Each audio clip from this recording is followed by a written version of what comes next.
इस चैनल पर उपस्थित सभी विद्वान सब्सक्राइबर बंधु एवं प्यारे श्रोतागण, आप सभी लोगों का एक बार इस चैनल पर फिर से स्वागत एवं अभिनंदन है।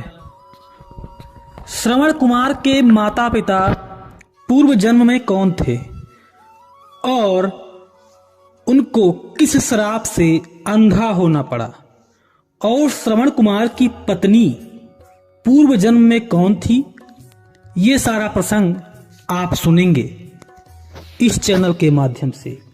प्यारे भक्त गणों, आप लोगों से सविनय निवेदन है कि आप लोग इस चैनल पर अगर नए हैं तो चैनल को सब्सक्राइब कर लें और जो छोटी सी घंटी दिख रही है इसको दबाकर ऑल नोटिफिकेशन क्लिक कर दें, ताकि जो भी नया वीडियो बनाऊं तो आपको उस वीडियो का नोटिफिकेशन आपके मोबाइल स्क्रीन पर सबसे पहले दिखाई दे। चलिए, आप लोगों का कीमती समय नहीं लेते हुए इस कथा को शुरू करते हैं। एक समय की बात है, एक तालाब था जो सूख गया था। बिना जल के जो उस तालाब में जीव जंतु थे, वे जीव बिना जल के व्याकुलता से मर रहे थे। सारे जीव जंतु भगवान से प्रार्थना कर रहे थे पानी के लिए। एक कछुआ थोड़े से कीचड़ में पड़ा भगवान से जल के लिए प्रार्थना कर रहा था। तभी वहां दो हंस हंसनी का जोड़ा आ गए। वे दोनों बहुत भूखे थे। दोनों तालाब के किनारे आकर रुके। वे दोनों पक्षी भूख से व्याकुल थे और उन दोनों ने कछुए के नेत्र को मोती समझकर चुन लिया। उन दोनों ने धोखे से कछुए के दोनों नेत्रों को खा लिया। कछुआ नेत्रहीन हो गया, आंखों से रक्त बह रहा था। कछुआ तड़पते हुए बोला, अब मैं जिंदा नहीं बचूंगा। मेरे ऊपर एक चील चक्कर लगा रही थी, इसलिए मैं इसी कीचड़ में छुपा हुआ था।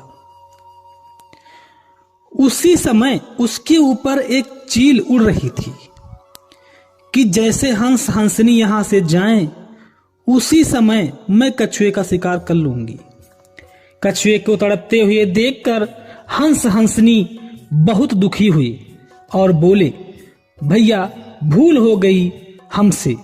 अगर हम जानते कि यह आपकी नेत्र हैं तो कदापि हम ऐसी गलती ना करते। हे मित्र, हे भ्राता, आप धीरज रखिए, आपको एक उपाय बताता हूं।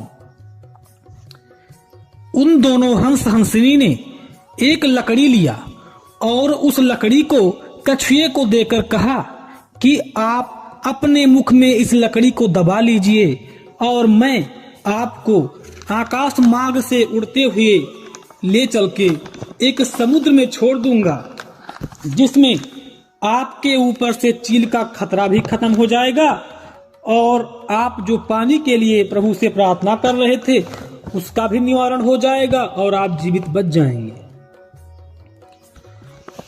इस तरह से उन दोनों हंस हंसनी ने लकड़ी देकर उनको उनके मुख में और फिर लेकर उड़े और भगवान की कृपा से, उनकी माया से एक जंगल को पार करते हुए उस जंगल में आग लग गई। आग की लपटें इतनी ऊंचे उड़ रही थीं कि आकाश को छू रही थीं। ज्यादा ऊंचे उड़ने के बावजूद भी वह लपट कछुए को लग रही थी। कछुआ उस अग्नि की ज्वाला को बर्दाश्त नहीं कर सका और उसके मुख से लकड़ी छूट गई और कछुआ उसी आग में जलकर भस्म हो गया। पीछे पीछे चील उड़ रही थी। चील सोच रही थी, कहीं तो छोड़ेंगे तब मैं इसका शिकार करूंगी, और बहुत क्रोध में थी। चील बोली कि यह मेरा शिकार था, तुमने मुझे भूख प्यास से तड़पते हुए मेरे शिकार को ले जाकर यहां लाकर मेरा शिकार छीना है, और मैं भी आगे चलकर तुम्हारे साथ ऐसा ही कुछ करूंगी। इस तरह से वो चील भी उस आग की लपट को बर्दाश्त नहीं कर सकी और वो भी उसी आग में जलकर भस्म हो गई। और उसने कह दिया कि अगले जन्म में मैं इसका बदला जरूर लूंगी। और जब चील गिर गई, यह दृश्य को देखकर वे हंस हंसनी घबरा गए और वे दोनों भी आग में गिर गए। और जब उसी आग में जलकर तीनों भस्म हो गए, फिर दोस्तों उन सबको दोबारा जन्म हुआ। मनु वंश में हंस का जन्म हुआ, जिसका नाम उद्धोलक ऋषि रखा गया। और इधर हंसनी रघुकुल में रानी इंदुमती के गर्भ से राजा अज के घर में जन्म ली और वो एक पुत्री के रूप में उसने जन्म लिया और उसका नाम चंद्रकला रखा गया। और वह चील भी एक भील के घर में जन्मी और जो पुराणों में लिखा हुआ साक्ष्य मिलता है, उसका नाम विद्या देवी रखा गया। दोस्तों, इधर रघुकुल में चंद्रकला जब बड़ी हुई तो रहस्यपूर्ण रूप से उद्धोलक ऋषि के साथ उसका विवाह कर दिया गया। चंद्रकला के गर्भ से नासकेतु का जन्म हुआ। एक दिन चंद्रकला और उद्यालक ऋषि ने दिन में ही अनैतिक कार्य किया। नासकेतु उसी समय घर में आ गए और उस समय उद्योलक ऋषि और चंद्रकला ने किवाड़ी भी नहीं बंद कर रखी थी। जैसे ही माता पिता पर नासकेतु की नजर पड़ी, नासकेतु ने उन दोनों को श्राप दे दिया और कहा कि बिना किवाड़ी के अंधों की तरह तुम दोनों अनैतिक कार्य कर रहे थे, इसलिए जाओ तुम दोनों अंधे हो जाओ।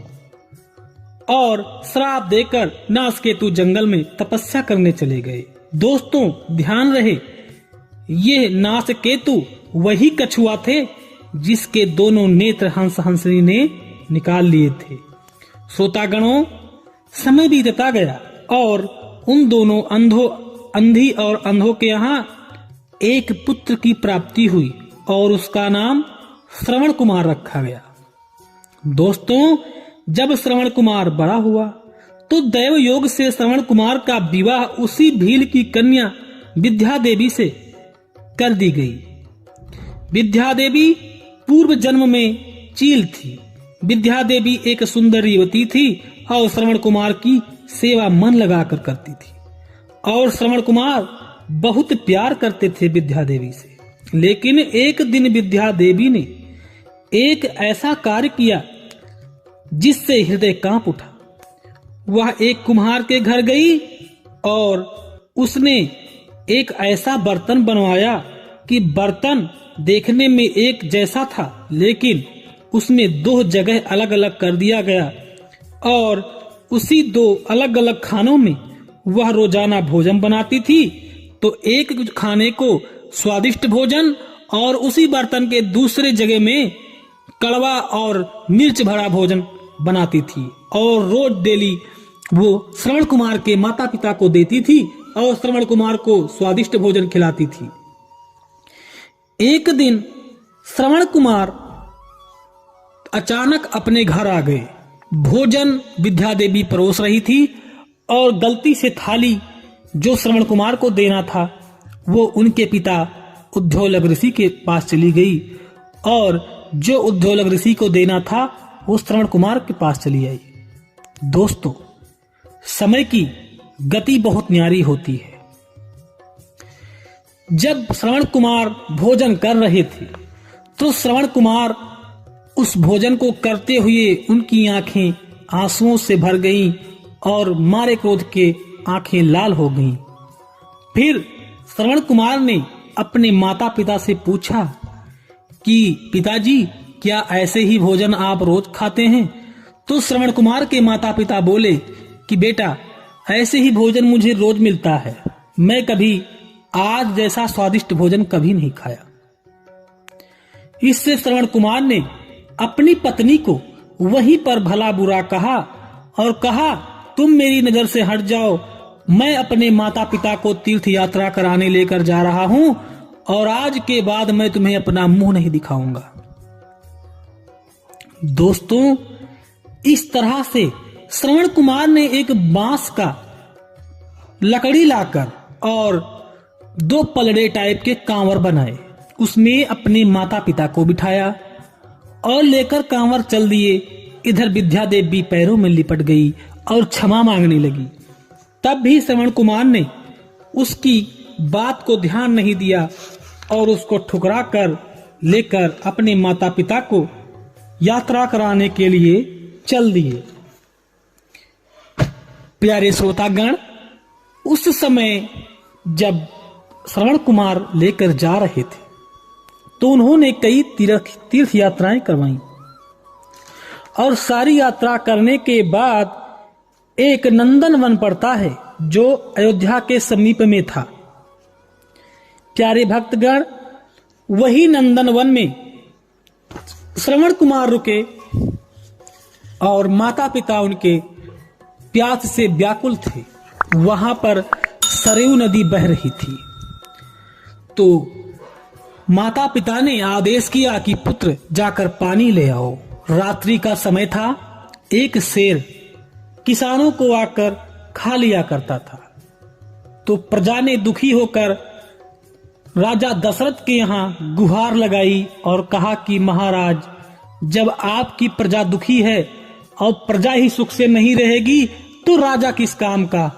तो उसी समय राजा दशरथ आर्य सुमंत इनके साथ में दोनों लोग शिकार के साथ साथ शिकार करने के लिए अपनी प्रजा के साथ आए हुए थे कि उस शेर को मार दिया जाए। तो किसी किसान ने कहा कि पानी में गड़गड़ाहट की आवाज आ रही है, लग रहा है शेर पानी पी रहा है। और फिर श्रवण कुमार को राजा दशरथ ने प्रजा के कहने पर बाण चला दिया, जो शब्दभेदी बाण था।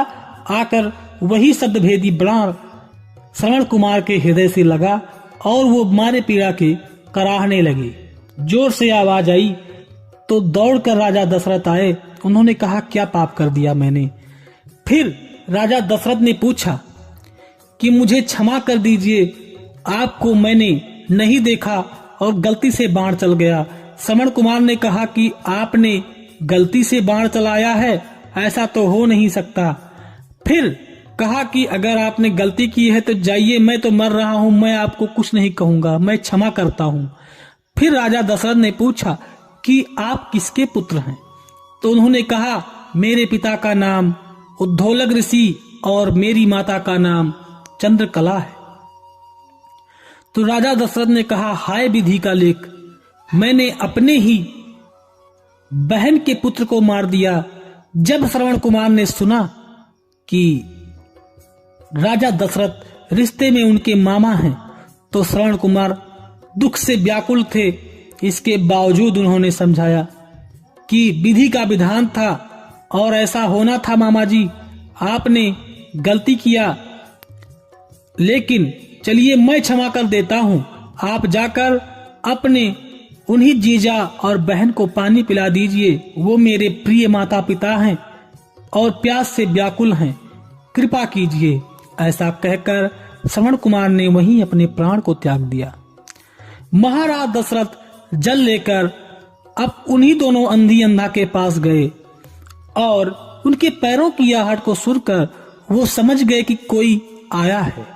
तो श्रवण कुमार की बात को सुनकर उन्होंने कहा, पुत्र तुम पानी लाए हो तो लाकर पिला दो, इतने गुमसुम क्यों हो।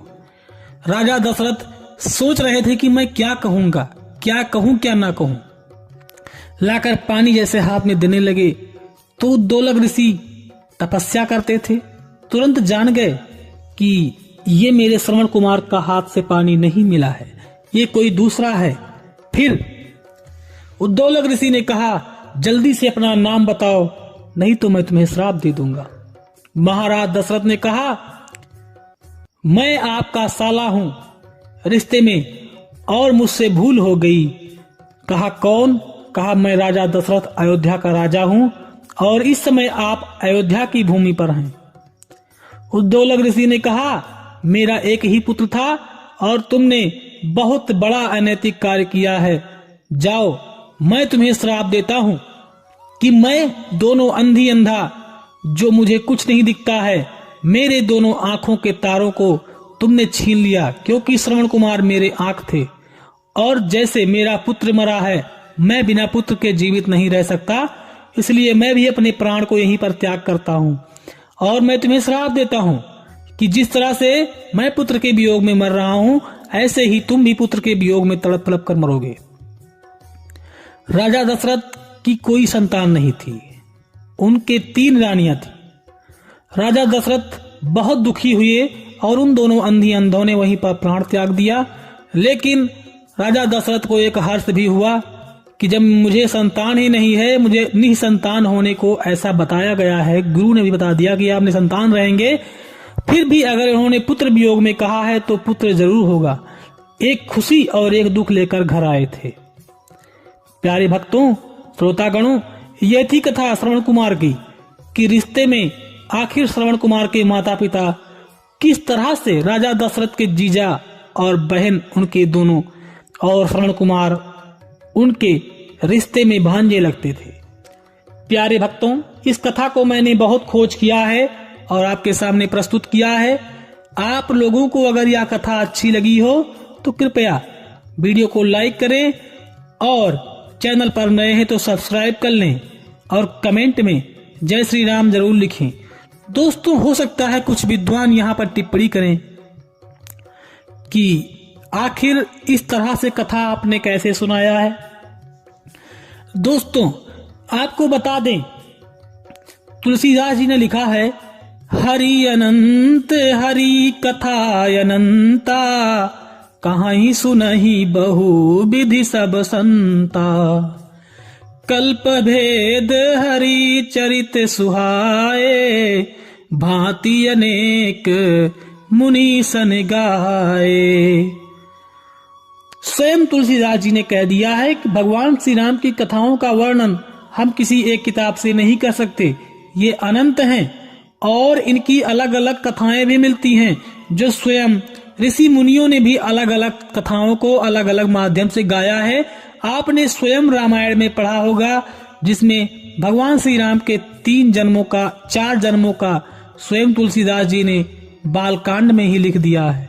तो इसलिए अलग अलग कल्पों की कथाएं हैं दोस्तों, जो किसी एक किताब से नहीं ली गई हैं। इन कल्पों को कई तरह से बांटा गया है। जैसे कभी महर्षि कश्यप और अदिति के गर्भ से आगे चलकर वही अदिति राजा दशरथ और कौशल्या बनते हैं, तो कभी मनु शत्रुपा कौशल्या और राजा दशरथ बनते हैं। तो ये सब कल्प भांति हैं और अलग अलग कल्पों की कथाएं हैं, जो किसी एक किताब के माध्यम से नहीं सुनाई जा सकती। मुझे विश्वास है कि आप लोगों को कथा समझ में आ चुकी होगी। अब आपसे निवेदन है कि कृपया वीडियो को लाइक कर दें, चैनल को सब्सक्राइब कर लें और कमेंट में जय श्री राम जरूर लिखें। तो हम समझ जाएंगे कि आज भी भगवान श्री राम के भक्त आज भी भगवान को मानने वाले हैं। लेते हैं विदा, फिर मिलेंगे नए वीडियो के साथ। तब तक के लिए जय श्री राम, जय हिंद, जय भारत।